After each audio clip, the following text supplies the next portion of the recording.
Hello, welcome to today's community talk with Dr. Louis Kriteman. My name is Jody Rudisil, and I'm a field marketing specialist for Axonics Therapy, and I will be moderating this webinar.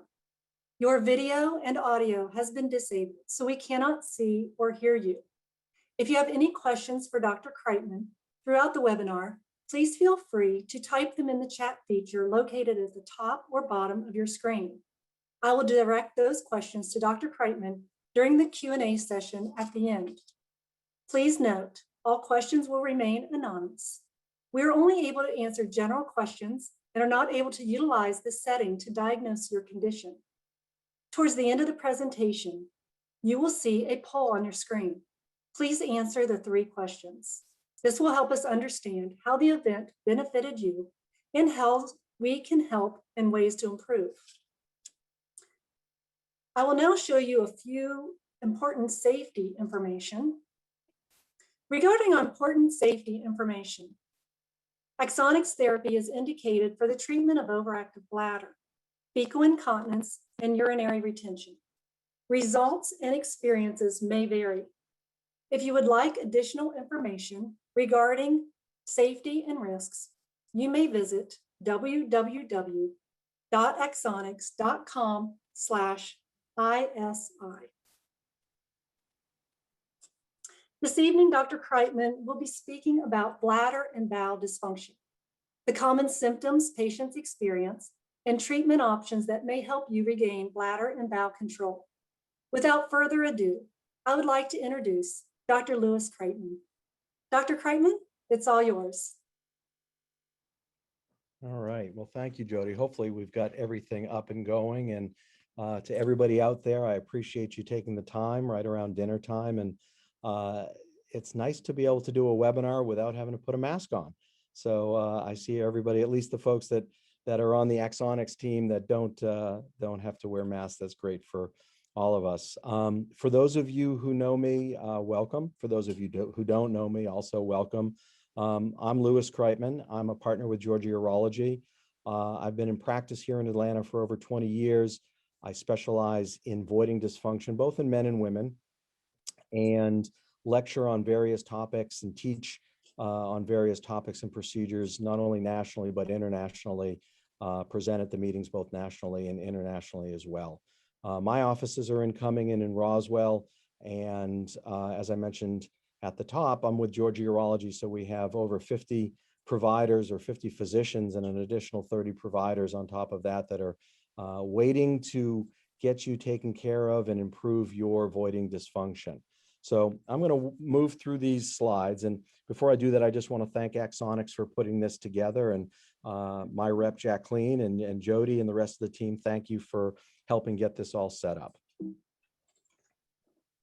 So as many of you know, bladder symptoms, especially overactive bladder symptoms and incontinence, really can disrupt your life. And you look at the little bubbles there with people talking, and these are very common sentiments that folks will have. You know, you really limit what you drink before you go on long trips because you know it's going to cause you to, have the need to find a bathroom.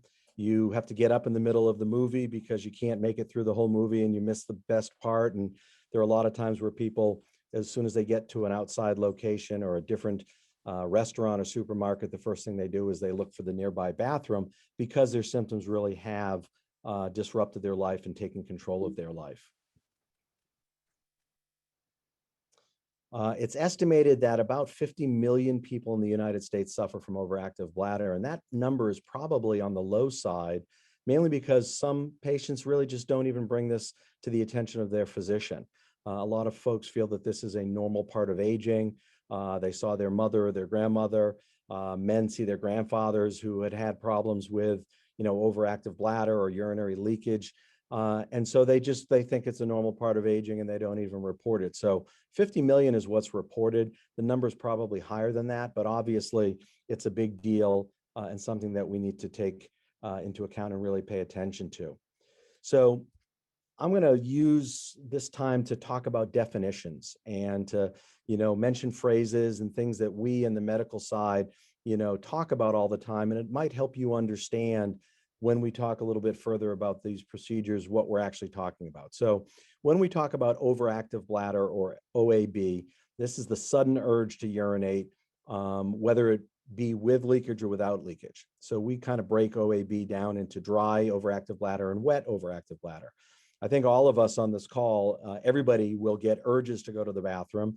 Sometimes you get 30 seconds before you get there and really have to get your pants down. Sometimes it's 5 seconds, and hopefully in most cases it's, a minute or an hour before you really have to go to the bathroom. So those are the sudden urges where your bladder says, hey, you better go right now. The second phrase on the screen is urinary retention, and that's the inability to empty the bladder completely. And that can be from various causes, both from a neurologic standpoint, where the nerves aren't telling the bladder how to squeeze. It's not correctly telling those muscles what to do. Or in the case of a lot of male patients, it can be due to blockage from the prostate and then resultant dysfunction of the bladder and the nerve endings secondary to that blockage. So urinary retention really is just the inability to completely empty the bladder. So normally the bladder will function by filling with urine. The kidneys both will filter the blood, and they take all of our poisons and mix it with water and send it on down to the bladder. And so our bladder continuously fills. And, that's something people sometimes have a misconception about, that the bladder sort of gets a big splash of urine and then you got to go to the bathroom. But it's really not like that. Our kidneys will continuously put urine down day and night, 24 hours a day. And depending on how much fluid is in the system depends on how quickly that fills.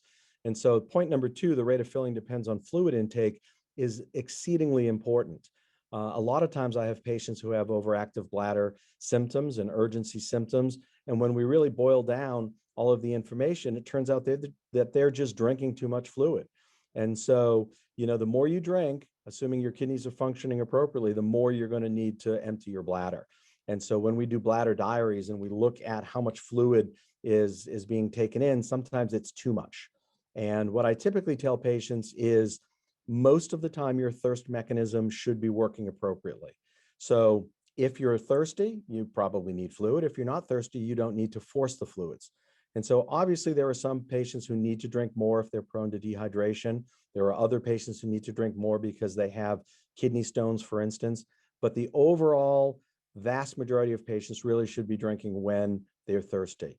And the old wives' tale of needing to drink 8 full glasses of 8 ounces of water to be healthy really is incorrect. It's just making your kidneys work too much. And so just keep in mind that if you drink more, you're going to need to pee more. So as the bladder fills, there are nerve endings in the bladder. We call them stretch receptors, and they start to send messages up to the brain that the bladder's getting full. And then the brain has to determine whether or not it's time for you to go to the bathroom and send messages down to the bladder. When it's time to go, it sends a message to the bladder to start to squeeze. In a split second before it sends that message to the bladder, it has to send a message down to the muscles that are down here, right at the bladder neck, to relax so that those open up and the urine can come out more easily. If there's any dysfunction between those messages getting to the bladder and getting to the sphincter and the pelvic floor muscles, it's going to be difficult to empty the bladder. So overactive bladder, a few more definitions that I want to go over. Urinary frequency, as we know, makes you go more frequently.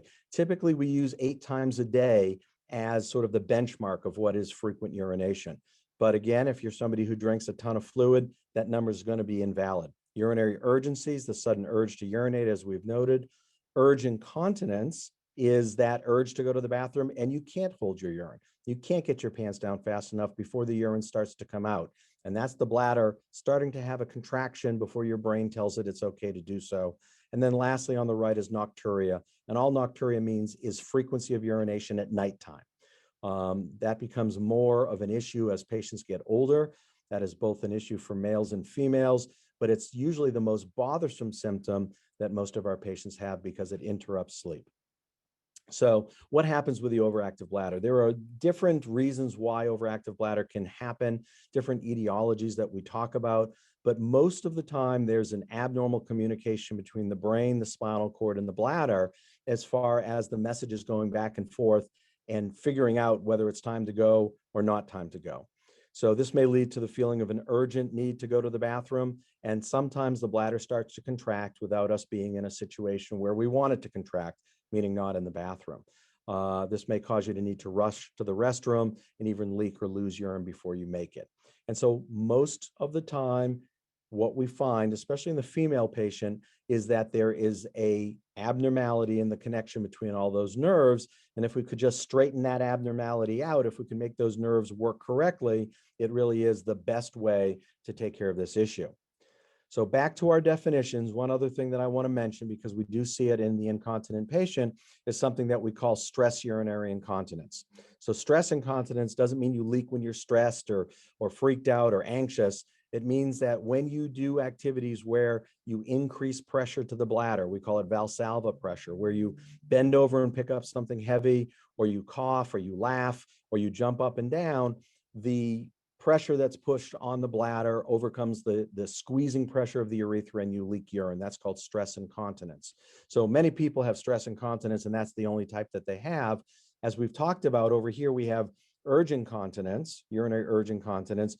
But honestly, in a lot of our patients, we're kind of in the middle, and we have mixed urinary incontinence. And so we, as the physicians, as the surgeons, really like to make sure we know exactly what proportion of the leakage is due to stress versus urge incontinence, because that helps me to help you and take care of you a little bit better.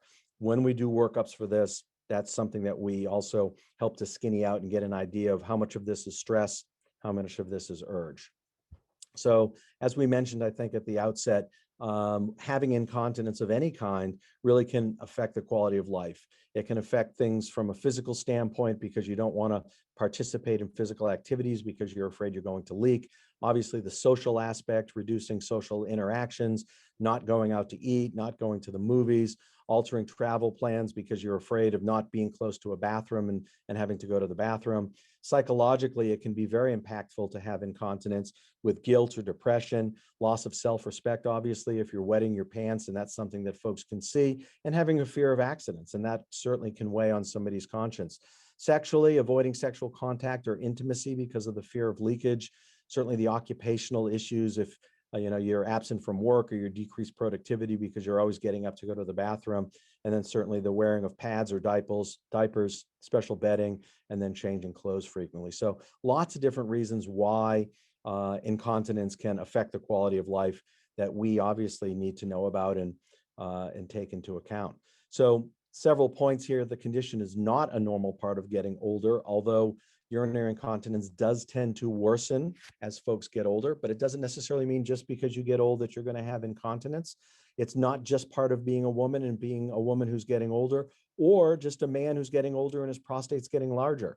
And lastly, it's not caused by something that you did, some activity that you did, or not due typically to medications that you take. So it's not something that you need to blame yourself for. The good news is that there are lots of treatments that can help regain control of your bladder, put a smile back on both of the faces. I noticed both of these people in this slide are not wearing masks, and I hope that we can get back to that point relatively fast. But there are lots of things that we can do to help patients improve their incontinence, both from an urgency standpoint and a stress standpoint. So what are the options? I think it's important when someone comes and sees me and sees my team about urinary incontinence, that we sit down at the outset and we talk about our care pathway, that you're not here for one quick visit. I'm going to write you a prescription and see you back in a year. I want you to be aware that, hey, we have lots of different things that we can do to help you with your incontinence. We're going to put you on this pathway that's going to have lots of twists and turns, so that if something isn't going to work, we're going to have other options that we can use. That we're not going to say, hey, let's try this, and we're going to give it a year or two, and then if that doesn't work, we're going to try something different. So I think it's very important when you sit down with me or you sit down with one of my team members, that we talk about your symptoms, that we do a very thorough history, we get an idea of what options and what therapies you've tried in the past. We're going to probably have you fill out a voiding diary. Sometimes people don't think that they're drinking too much fluid, but when we actually show them that they're drinking 4 liters of water a day, they realize, holy cow, that is a lot. We're going to set you up typically for some testing, depending on what your history looks like. That's going to help me to define your symptoms a little bit better. How much of this is stress incontinence, how much is urge incontinence. And then, as I mentioned, we'll talk about different treatment options. We'll typically do an initial treatment, send you out with a medication potentially that you haven't tried, or do some other things. When we get back to follow up, if we've had improvement, great. I'm happy. I want you guys to get better. I don't care how we do it, but I want you to get better. If not, then we move on to plan B, plan C, plan D, and so on and so forth. So if after our first visit, these are the different treatment options that we're going to talk about, that we're going to institute to see if we can't get you doing better. And so behavioral modifications really actually can work quite well in certain patients. So bladder training exercises, we help you understand urge suppression techniques, Kegel exercises, bladder retraining, scheduling, timed and delayed voiding, and then biofeedback can be very helpful as well. Our friends in Northern Europe, the Swedes and the Finns, really have done the most work on bladder training exercises, and they can honestly help, and they can be very, very helpful and impactful for somebody. The only issue is it's something that has to be incorporated into your daily routine, done every day and done every day for the rest of your life. So if you get improvement after 2 weeks, you can't then stop, because when you do, things kind of go back right to the way they were. And so bladder training exercises can be helpful, and I have certain patients who are very motivated who do very well with those. Lifestyle changes certainly also can be very helpful and impactful. Again, monitoring fluid intake and just having somebody cut back to a normal amount of fluid intake can be very meaningful in reducing their frequency and their urgency, as well as their leakage. And then we know that there are certain irritants to the bladder that patients have. And some people have it, some people don't have it. But carbonated beverages oftentimes can be an irritant to the bladder. Certainly caffeine can be an irritant to the bladder and make patients go more frequently. Alcohol can be a direct irritant as well as a diuretic. So it makes patients, make more urine that goes into the bladder. Certain spicy foods, spicy drinks, acidic foods and drinks. Everybody's a little bit different, but cutting back on some of those things that causes issues can improve the overactive bladder symptoms that patients have. A lot of times, if you are naive to medications when you first come in and see us, we would typically try one of two categories of medications. Anticholinergics on the bottom right are the typical ones that most everybody on this call has probably tried. Those are the Detrols and the Ditropans, the Vesicares and Nablex, Toviaz. All of these medications work to block detrusor contractions. They block the chemical that causes the bladder to contract, and therefore reduces those contractions, reduces the urgencies and the frequency. And then on the bottom left is the newest medication called Myrbetriq.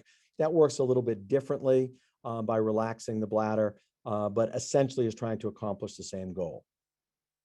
So when you come back to me and you say, yep, try that medicine, didn't work, or try that medicine, it dried my mouth out too much or made me too constipated, or hey, I've tried 3 of those medicines in the past and they really didn't work well. What we know is that most patients, when we look at the statistics who have been on medications, almost 90% of those patients are off that medication within a year. And they're usually off the medicine because of A, lack of efficacy, B, a side effect, or C, a cost. And so many times patients need to move to a different therapy because the medicines just aren't working well. And we know typically if a patient fails 2 medications, typically a traditional anticholinergic and then the newer Myrbetriq type of medicine, if you fail both of those, it's not going to make any sense to try you on any of the other 15 medicines that are in that category. And so when that happens, then we start talking about advanced therapies, or what we call third-line therapies. And there are 3 major third-line therapies that I use in my practice for my patients. The one that's on the screen now is called PTNS. PTNS stands for percutaneous tibial nerve stimulation.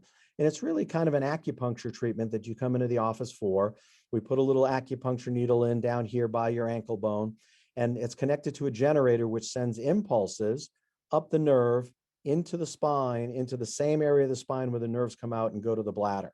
And that, by the way, is the smallest bladder I think I've ever seen in a cartoon in my life. Your bladder's a lot bigger than that. So what that's trying to do is it's trying to reset those nerve endings. It's trying to make those nerves behave themselves. It's a great procedure in certain patient populations. It is covered by Medicare and all insurance plans, and it has no side effects. And so it really can be a very beneficial way for patients to improve their voiding symptoms with very limited downside. The only downside is each session takes 30 minutes. You have to do them here in the office. Medicare requires that we do 6 sessions and then reevaluate symptoms. If the response is good, then we do another 6 sessions for a total of 12 weekly sessions, after which we put you on a maintenance plan, usually once every 4 to 8 weeks with one treatment to really keep those nerve endings down regulated and keep that bladder function the way it should. The second of the 3 advanced therapies would be Botox. And so I do a lot of Botox in my practice. Just like Botox is injected into lots of other areas of the body, we inject it into the bladder. We actually don't inject it all the way around the bladder here. We really focus more on the bottom of the bladder. And nowadays we do a very quick procedure. It takes me about 3 minutes to inject in the bladder and can be very useful in reducing the bladder contractility, reducing frequency, reducing urgency. Botox wears out, and it typically wears out in anywhere from 4 to 8 months. And so patients who are on a Botox regimen come back in every 4 to 8 months for repeat injections. So sometimes that can be a pain in the neck. Sometimes that can be somewhat bothersome. The other problem with Botox is that it relaxes the bladder so much that some people have a very difficult time voiding with that relaxed bladder. And so patients who are already not emptying their bladder well because the muscles of the bladder are somewhat dysfunctional usually don't do so well with Botox, and that's not something that we would typically offer. But as part of your workup, we get that all figured out. So the third option, and what we're sort of talking about today and why we're on this call, is sacral neuromodulation, or SNM therapy. And as you can see in the picture here, we have the spine back here, this little hole. We call this the S3 foramen. This is where we put our little wire that goes down, and it's going to lie right next to the nerve that goes to the bladder, or one of the 3 nerves that go to the bladder, but the most important one. And then it's going to be connected to a little generator right here that we put in a little pocket that I make under the fat pad on your rear end. And it's all self-contained. It's all on the inside. And so what's really neat about this therapy, and we've been doing therapies like this for about 15, 18 years, but this is a newer one. One of the nice things about this is we do it in 2 steps. All right, so I think we already did a disclaimer, a safety information slide, but basically Axonics and the system we're going to talk about should be put in by somebody who knows how to put it in and used appropriately, used in the right way. So what is Axonics therapy? Well, it's as I showed you on that picture, it's a recommended therapy. It's part of our, what we call our AUA guidelines, or American Urologic Association guidelines, for patients who have refractory overactive bladder, either wet or dry. It's indicated for patients who have an overactive bladder, patients who have a urinary retention issue due to their nerves not working correctly. And in fact, it's actually helpful in fecal incontinence as well, because the same nerves that innervate the bladder also innervate the colon and help with that also. So how does it work? Well, overactive bladder, fecal incontinence, urinary retention are caused by, in some cases, abnormal communication, as we've talked about, between the brain, the spinal cord, the bladder, and the bowel. And so if we can reset those nerves and make those nerves work correctly, then we can really get an improvement of those symptoms. And so it provides gentle stimulation to the nerves that control the bladder and bowel, and hopefully restore normal communication between all of those areas so that patients have less symptoms. So just a real quick slide here. Symptoms like yours can be caused by abnormal communication between the brain and the bladder or bowel, which disrupts your daily life. Axonics therapy provides gentle stimulation of the nerves that control the bladder and bowel, restoring normal communication to the brain and resulting in an improvement of your symptoms. Okay. So typically, we like to talk about this being the first step towards long-term therapy and long-term improvement in a patient's incontinence. And so if Axonics therapy is right for you, the nice thing about this type of therapy is it's a 2-step process. And Medicare likes us to do it in a 2-step process. And as a result, all of the private insurers do as well. We want to see if it's going to work before we go and we put a permanent implant in. And so it's one of the few types of procedures that I do, that any of my surgeon friends do, where we actually get to try it out first, do a test drive to see if it's going to work before we go and do it. And so wouldn't it be nice if we could test drive a total knee replacement or a hip replacement or heart procedures to see if they're going to work before we say, yeah, okay, let's go ahead and do that. So with this therapy, we do it in 2 steps. The first step we call a peripheral nerve evaluation, or PNE. And so I bring you into one of my little surgery centers. You're awake for this portion of the procedure. I put you on a special bed lying on your belly, and I use x-rays, numb up your back, and I use x-rays to help me guide a little needle into your back exactly in that S3 foramen where I showed you on an earlier slide. And I put a little lead, a little wire, which we have down here on the bottom. Let's see if my arrow, there it is, this little lead right here. And then that little lead is going to connect to this little device here that we have you wear externally for about 2 to 4 days. And what that does, we're going to go ahead. This is the little keychain where we control how high or low that we want to stimulate those nerves. What we're going to do is we're going to see over that 2 to 4 day period of time whether or not we see significant improvement of your urgency or frequency and your leakage. And you will see it that quickly.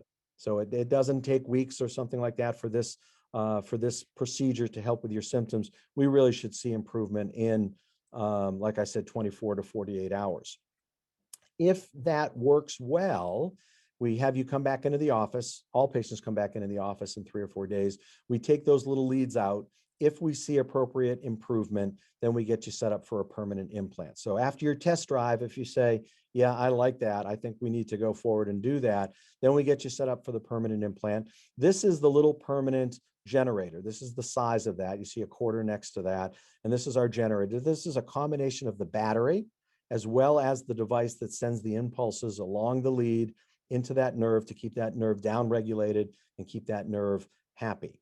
It's done through a minimally invasive outpatient procedure. And as of right now, this battery in here is designed as a rechargeable battery to last at least 15 years before we have to go in and change it because it just won't hold its charge anymore.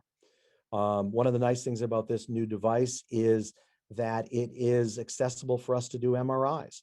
And we can do MRIs with the lower weight magnets, the 1.5 Teslas, or the 3T MRIs, which are the newer, bigger MRIs. And we don't have any reason that we need to take this device out.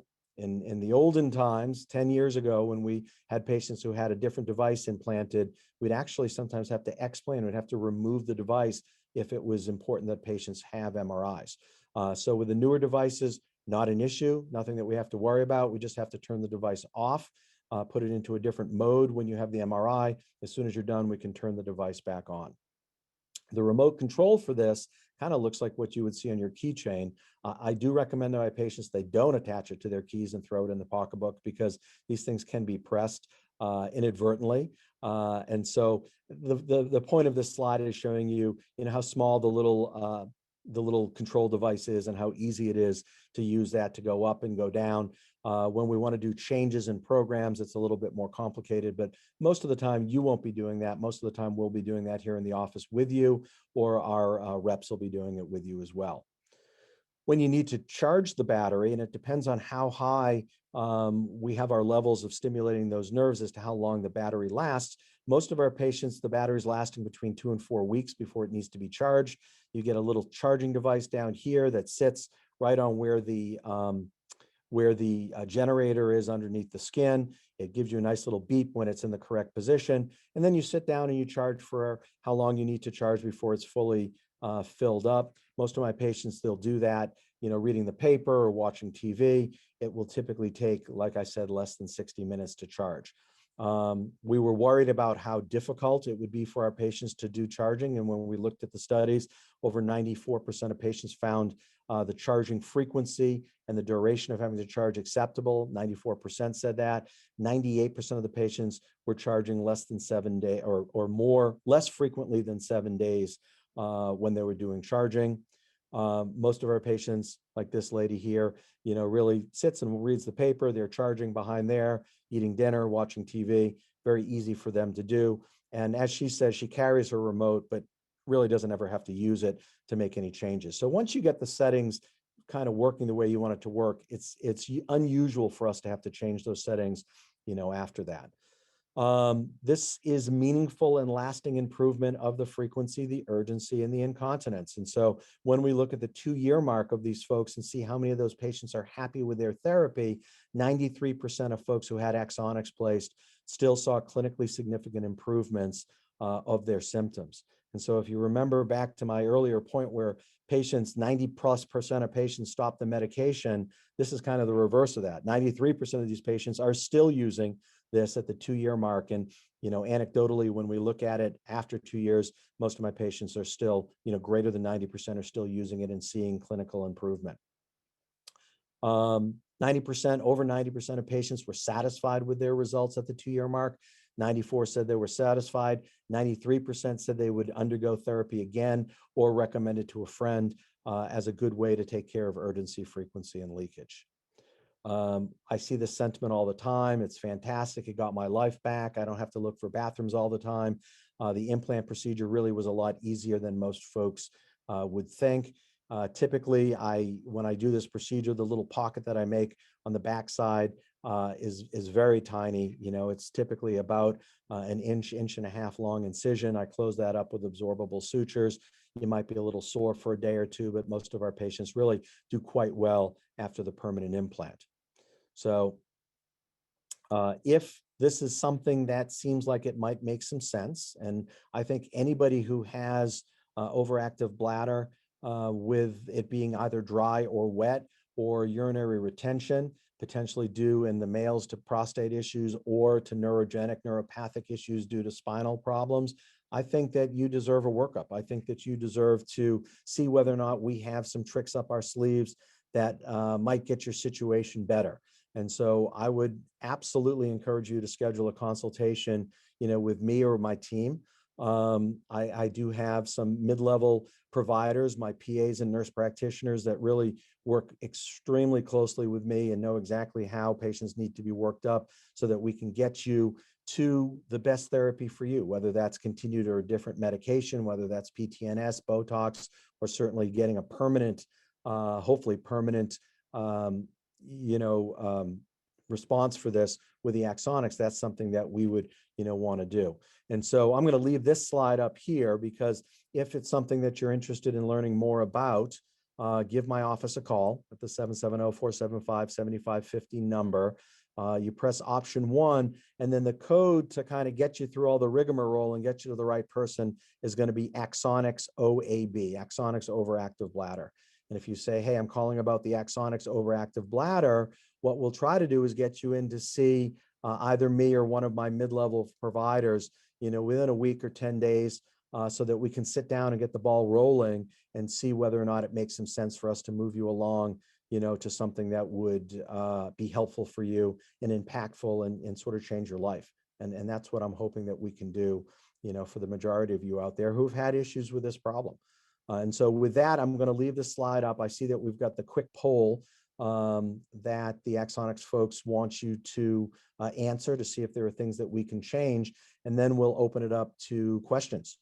And we'll leave the chat box up. And Jody, are you going to be reading out questions?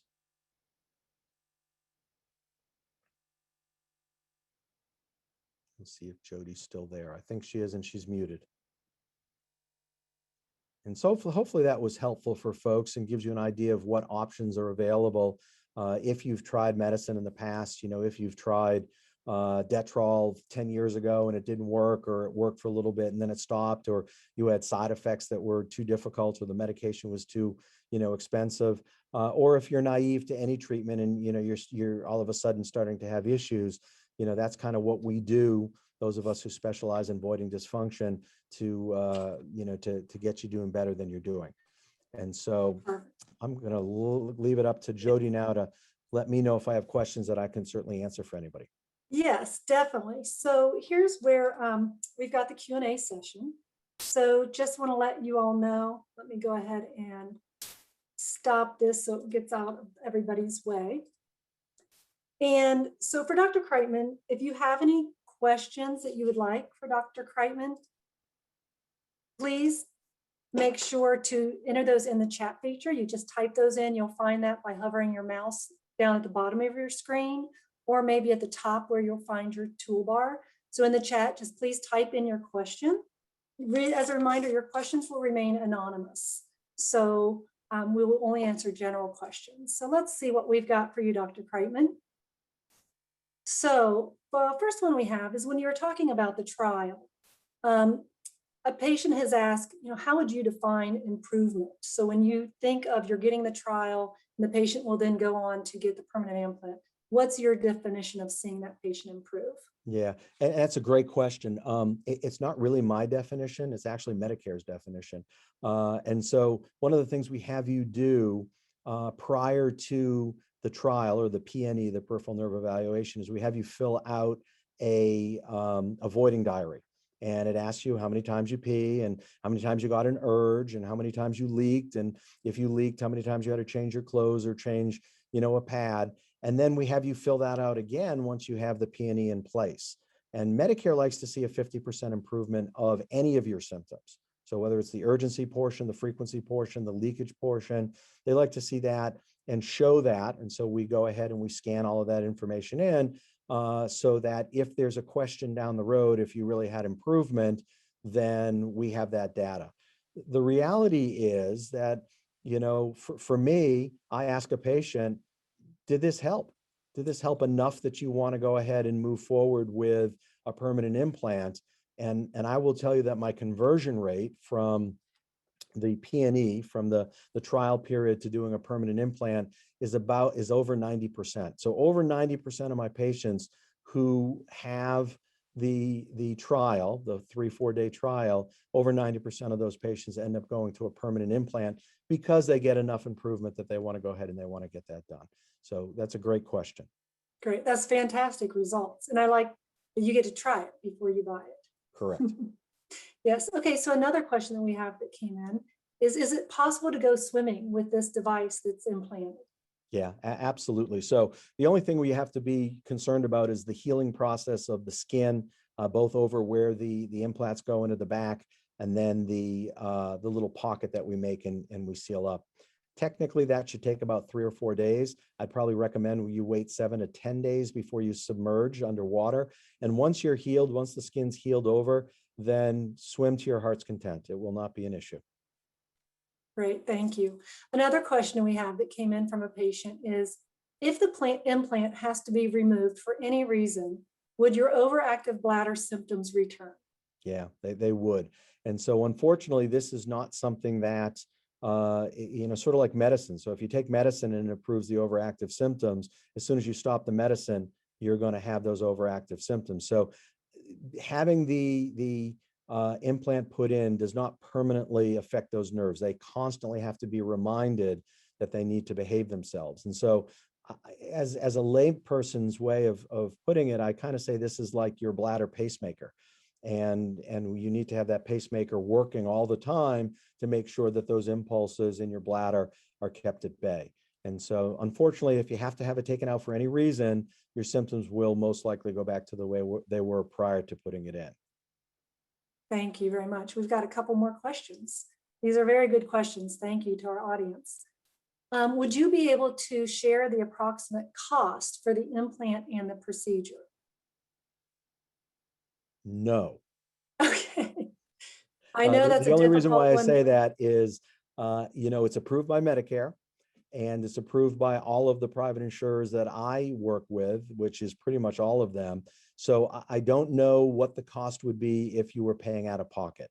And that would be, a question for my billing folks and potentially be a question for the Axonics folks. But as far as I'm concerned, I don't know the answer to that question. That's fair enough. Thank you, Dr. Kriteman. Another question we have that came in is there any risk to nerve damage using the implant long term?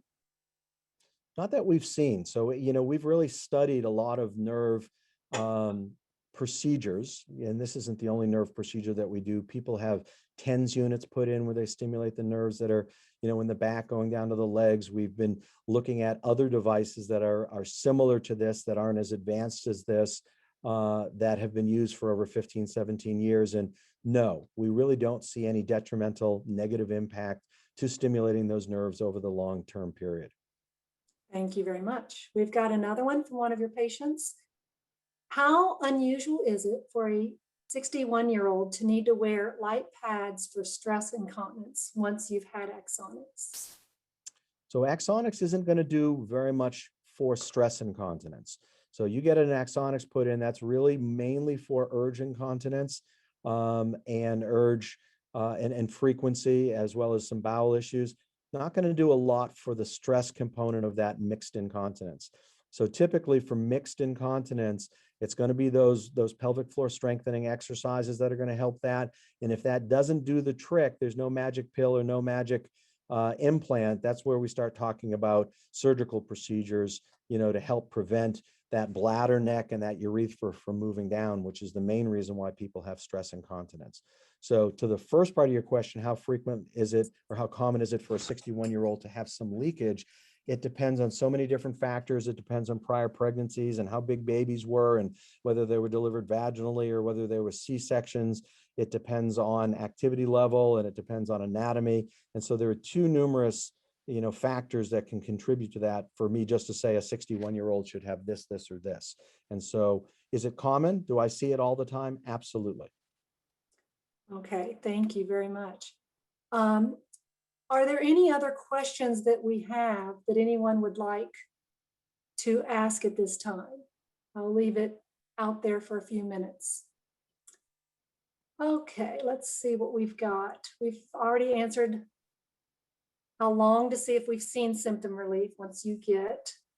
Typically for you, okay, here's one. Typically for you, Dr. Kriteman, once in your office you have somebody get the trial, do you put it in the same where you said the pocket?